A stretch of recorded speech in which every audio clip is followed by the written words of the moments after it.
Баршаңызға қайырлы күн достар, менің каналыма қош келдіңіздер. Каналға тіркеліп, видеоға лайк басуды ұмытпаңыздар, видеоны соңына дейін қараңыздар.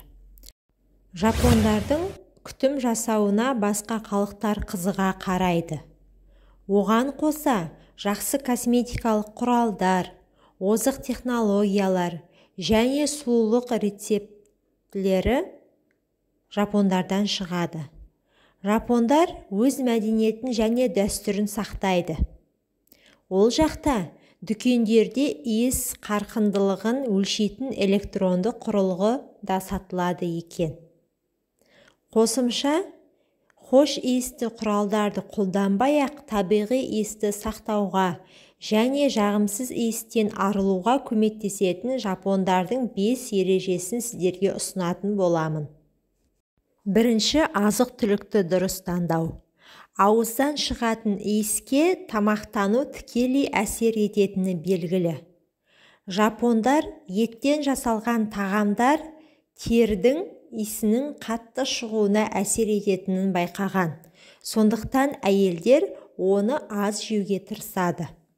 Жемістер мен көкөністер, қызыл балық, теңіз өнімдері және шөптік шайлар бұл ел тұрғындары рационның негізі.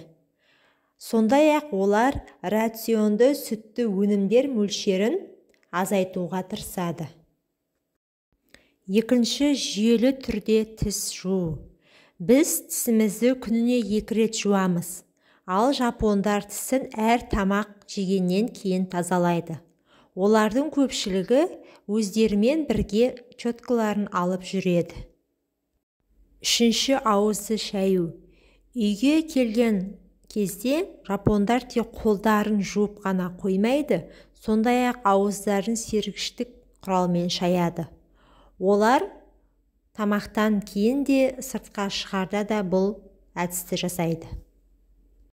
Төртінші, қарама-қарсы душ немесе босаңсытушы ванна қабылдау. Қарама-қарсы душ немесе ванна қабылдау тер бөлінуінің азаюына ықпал етеді.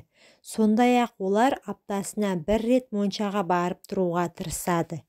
Бесінші, косметика. Жапония барлық мүмкін косметикалық және күтім құралдарын шығарумен танымал. Мысалы, олардан колготки сыртынан тағатын аяққа арналған дезодоранттар, құрғататын спрейлер, тердегі ықпалды кетіретін кремдер кездестіруге болады. Жапондардың әтірі біздің әтірге ұқсамайды. Олар қатты сезілмейтін хош иістерді ұнатады. Олардың дүкендерінде капсула немесе таблетка түрінде әтірлер де сатылады. Оларды ішкеннен кейін хош иіс тері арқылы бөлінеді. Назарларыңызға рахмет, пайдаларыңызға жарасын. Менің каналыма тіркеліп, видеоға лайк басуды ұмытпаңыздар.